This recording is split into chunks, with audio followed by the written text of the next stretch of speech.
Assalamu alaikum wa rahmatullah. Wa alaykum assalam wa rahmatullahi wa barakatuh. Que puis-je faire pour toi? Professeur, j'ai trois questions qui me préoccupent. Quelles sont tes questions? Tu m'intéresses. La première, est-ce que Dieu existe réellement? Et si c'est le cas, montrez-moi à quoi il ressemble. Ma deuxième question, que veut dire le destin?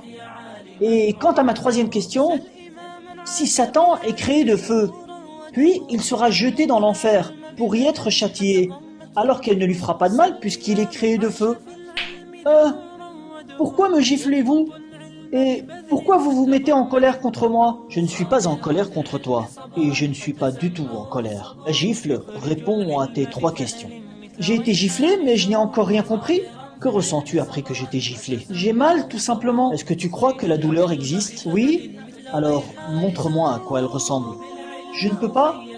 Voilà ma réponse à ta première question. Ressentons l'existence de Dieu, mais nous ne pouvons le voir. Et puis, est-ce que tu as vu en songe hier que j'allais te gifler? Non, bien sûr. Et est-ce que tu t'es imaginé que j'allais te gifler aujourd'hui? Non, certainement. Voilà le destin, mon petit. Puis, cette main avec laquelle je t'ai giflé, de quoi est-elle créée? Vous voulez dire de quoi elle a été créée à la base? D'argile? Et ton visage? D'argile aussi? Que ressens-tu? Je ressens de la douleur. Eh bien, voilà.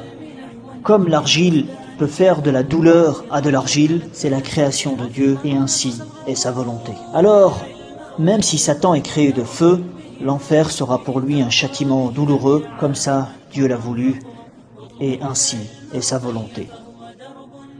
Mon petit, le berger avec son chameau dans le désert a très bien compris l'existence de Dieu lorsqu'il a dit « Les crottes du chameau prouvent que le chameau existe. Les traces de pas prouvent que quelqu'un est passé.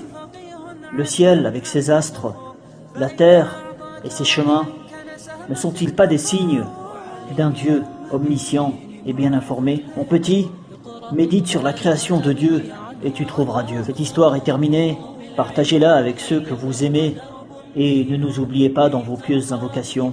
À bientôt.